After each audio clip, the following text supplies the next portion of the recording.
In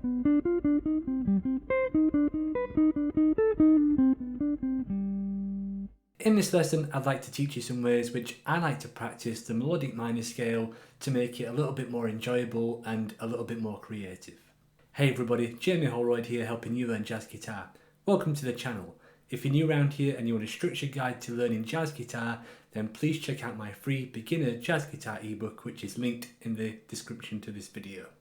For the purpose of today's lesson, we're going to be looking at the melodic minor scale in the key of C. And I have to say that there is at least some scale practice needed to get the basic fingerings that we're going to be needing for the lesson at least. And once you get these down, I'll very quickly show you how you can make them a little bit more creative and a little bit more enjoyable. So a C melodic minor, I like to think of it, say if you're starting on a C, there's two tetrachords, a C minor tetrachord, a minor tetrachord, and then a major tetrachord beginning on G. And that gives you a nice fingering, I think, because there's only a small number of tetrachord fingerings. So minor, going into major, and then back at minor again. And if you put all that together, that gives us the first melodic minor scale fingering. And I'm going to use three positions here. I'm going to use the one which I just demonstrated. I'm going to use one in fifth position. And I'm also going to use one in third position as well. So let's begin and have a listen to the first example.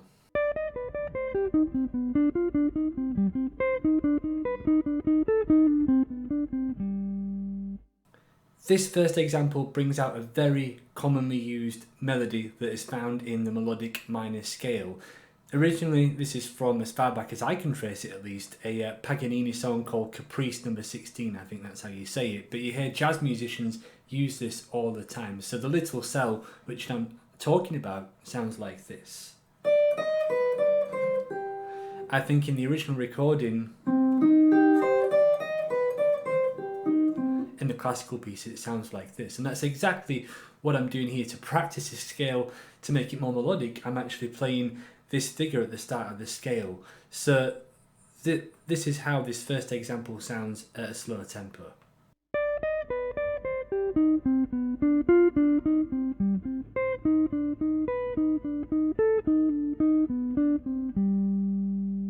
You can hear that Paganini figure at the start of the first bar, and we basically have that for all of the first bar. And then in the second bar, it's kind of like a Bach idea, really, going on to that B natural. And then we've got a pedal kind of note thing, where we're going to a high C note, and then that B natural that comes from the melodic minor scale.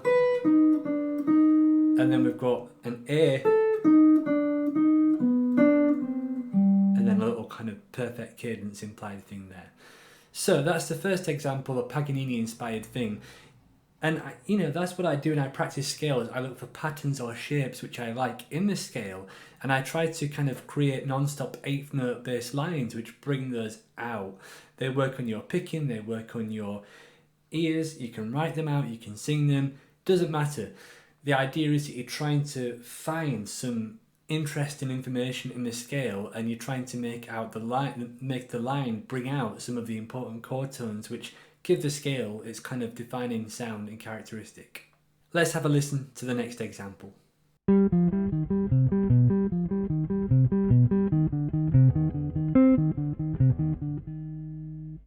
This example exclusively uses pedal point techniques. We're now in the fifth position melodic minor scale, and I'm basically trying to create some melodies there. So we start this one by basically having a pedal on the note G, and using the fifth of the scale is always good to kind of create pedals from. You hear jazz musicians like Jim Hall do this kind of thing, and it creates kind of a nice sound. Of course, Jim Hall was very much into classical music. He studied classical composition, which might have influenced these kind of ideas. So what's going on? So we start on the G there, and then we're basically going around a few guide tones. So I'm going there to the G, sorry, the F, the E flat, then I'm going to the C and the B.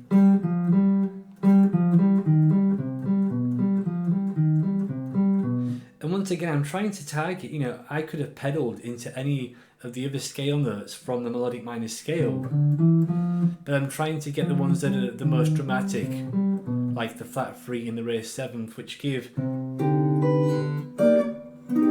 the melodic minor scale its key signature sound. So we basically have a repeated pedal lick for 2 bars, which slowly sounds like this.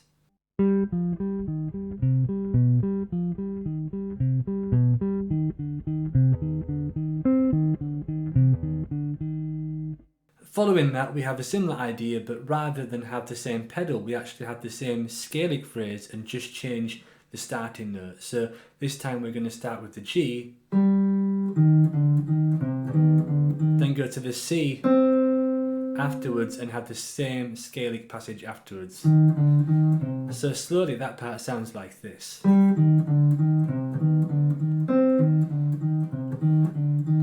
Okay, so you've got to go from that pedal point in the beginning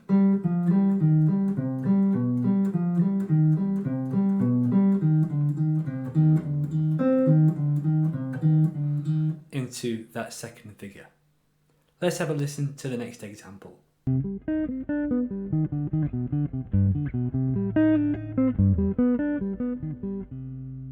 Okay, so this one is probably the most technically difficult here, and we've got a few things. This one starts with the Bach cello suite pattern, an arpeggio which I'm quite fond of. You hear Eric Johnson and Andy Summers use this kind of all the time and things like that.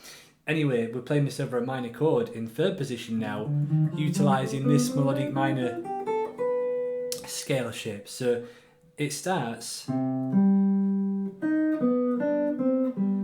again with a characteristic melodic minor scale sound. So let's have a listen to that played all together. And sometimes I don't know why I like to kind of pan mute the first couple of notes on this one. Seems to make it swing a little bit more. So,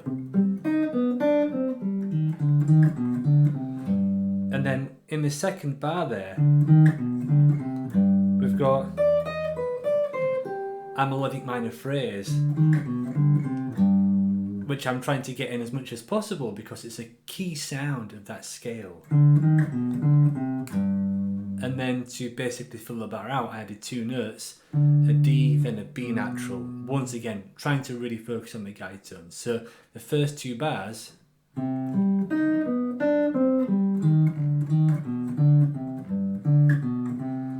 then I'm bringing back that Bach cello suite arpeggio in bar 3, but this time after I've done the root and 5th, I've got a different melody on top,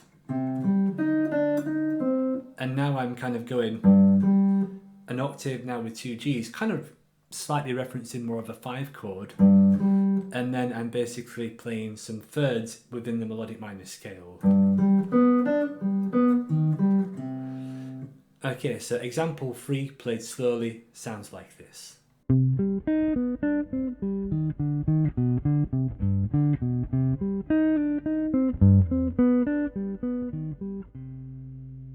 So that's how I like to practice scales. In short, I like to have a consistent rhythm, and I like to try and use melodic cells, arpeggios, thirds within a scale, but rather than just kind of mindlessly practicing those things by themselves, which is good to do, don't get me wrong, I like to just try and create melodies but with a constant rhythm which works on your picking and your ears. And it's a much more challenging way, arguably, to work on scales, but it's also a much more melodic way.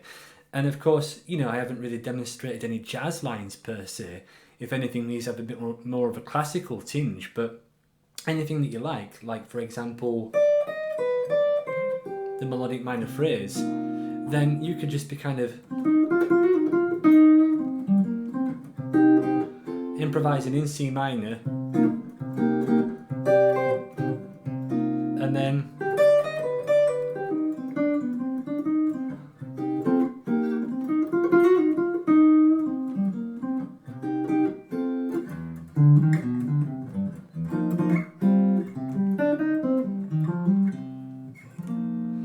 could just try and throw it in.